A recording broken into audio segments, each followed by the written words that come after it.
थांबताय ये ना सिद्धू, येणार सिद्धू तू. आणि त्याचं कसं सगळे काका शूट चाललंय काका कॅमेरा. नमस्कार मित्रांनो, हल्ली स्टँडअप कॉमेडियन्स युट्यूब वरती व्हिडिओ टाकतात, मग त्यानंतर कोणाच्या तरी भावना दुखवतात आणि मग त्याच्यानंतर स्टँडअप कॉमेडियन जेलमध्ये जातात. हाणामारी होती, तोडफोड होती. प्रणित मोरे सोबत तसं झालं, समय रैना सोबत झालं आणि आता कुणाल कामरा प्रकार. खरंच हे कॉन्ट्रोवर्शियल मुद्दे आहेत का? या सगळ्यांबद्दल कॉलेजच्या पोरांना काय वाटतं हे आपल्याला जाणून घ्यायचंय. तर बघूयात, त्यांच्यासोबत गप्पा मारूयात आणि त्यांनाच विचारूयात की हे सगळं जे चाललंय ते चुकीचं चाललंय की बरोबर चाललंय. चला.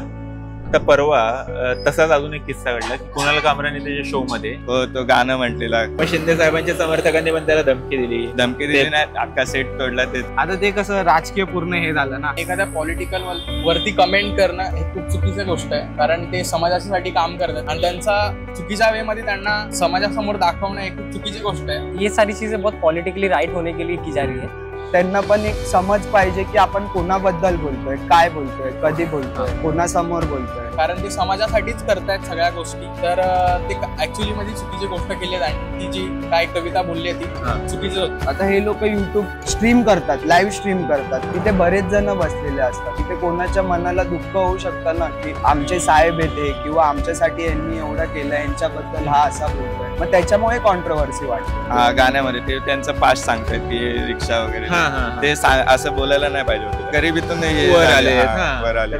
ते जास्त प्रमाणाच्या बाहेर करतात, ते झालं नाही पाहिजे. राजकीय विषयावर तरी आम्ही एवढं काय बोलत नाही. त्याने बोललं तर असं काय त्यांनी कॉमेडीच केले. एकनाथ शिंदे आपले DCM आहे, त्यामुळे ते त्यांचे जे गटातले असतात मग त्यांना ते वाईट वाटतं ना. आई गेस लिमिट होना चाहिए, बट इफ वो कॉमेडी टाइप बोल रहे कि जस्ट फॉर कॉमेडी, तो हमें भी मजाक में लेना चाहिए उस चीज को. तू समय रैना बघतो? हो. समय रैनाची कॉन्ट्रोवर्सी तुला माहिती आहे? यस. हाँ. हो. समय रैना ते जे बोलले ते चुकीचं बोलले, बरोबर बोलले का आधी मला हे सांग. आई थिंक गलत थी, क्योंकि शो कास्ट होने से पहले या फिर स्ट्रीम होने से पहले को लोगों ने देखा होगा, उन्होंने चेक किया होगा. एंड समय रैना सब कुछ नजदीकी से देखता है. तो आई थिंक इतनी वायलेंट कोई एक स्टेटमेंट पे उसको वो कट करना चाहिए. But the thing is because they thought कि कुछ मिलेगा, व्यूज मिलेंगे इकट्ठा, कुछ कंट्रोवर्सी मिलेगी, उसकी वजह से आई थिंक उन्होंने अपलोड कर दिया एंड फिर उनको झेलना पड़ा. That's it. समय रैनांनी सांगितलेलंच आहे, ज्याला कॉमेडी जमत नाही त्यांनी माझा शो बघू नका. त्यांनी स्वतःहून सांगितलेलं आहे. एक तर त्या लोकांना एंटरटेन करण्यासाठी सुद्धा करू शकतो. आजकाल तेच चालू आहे जगामध्ये. जे बोलले त्याच्यामध्ये ते पण खूप चांगलं नाहीये, ते पण समाजासाठी खूप वाईट गोष्ट आहे म्हणा. ते जर बोलले ते अशा प्रकारे एक प्रकारे चुकीचं आहे, पण एक प्रकारे त्यांचा शो हा कॉमेडी शो आहे. आणि नंतर जसं जसं ते कॉन्ट्रोवर्सी झाली त्याच्यानंतर बस नेक्स्ट लेवल सीन झाला. कॉमेडी टाइप म्हणजे असं मध्ये मध्ये हे करून बघायचं स्किप, पण एवढं नव्हतं बघायचं. स्किप करून बघायचं. ते जोकला सिरियस घेतात. सिरियस मध्ये घ्यायची अशी काही गरज नाहीये लोकांना. कॉमेडी त्या कॉमेडीच्या प्रकारे तुम्ही बघा त्याला.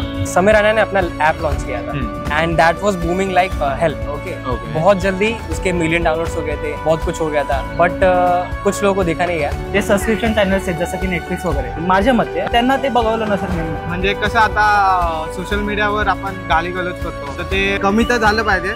एवढं छपरीगिरी तर नको आपल्याला. समाजामध्ये मॅसेज पोहोचतो तो खूप चुकीचा आहे. त्यांच्या शिव्यान वगैरे किंवा काही ते बोलत असतील त्याच्यामध्ये, तर ते मला वाटतं थोडंसं वाईट. बघ कसं आहे, झाली तर नाही पाहिजे. कारण हे लोक काय फक्त जोक करतायत रे, हसवतायत पब्लिकला, एकमेकांना हसवायसाठी बोलतायत. आणि शेवटचा की जसं पिक्चरसाठी, चित्रपटांसाठी सेन्सॉर बोर्ड असतं की ते सांगतं की हे एवढा सीन दाखवा, हा नका दाखवा, सीन कट करायला हवं. तसं युट्यूब झालं, अमेझॉन झालं, नेटफ्लिक्स झालं, याच्यासाठी असं काही एखादं बोर्ड असावं का?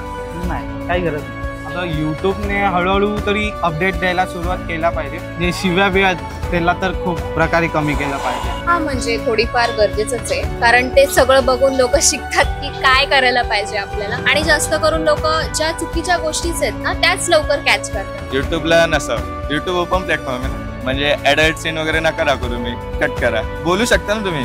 हो, सेन्सर बोर्ड सारखं असायला पाहिजे, पण जे 16+ आहेत त्यांच्या त्या लोकांसाठी सेन्सर बोर्डनी काहीतरी केलं पाहिजे. हो, असायला हवं. आता तुम्ही पिक्चर बघता, मूवी बघता, कोणती शिवीगाळ असेल तर बीप केलेली असते.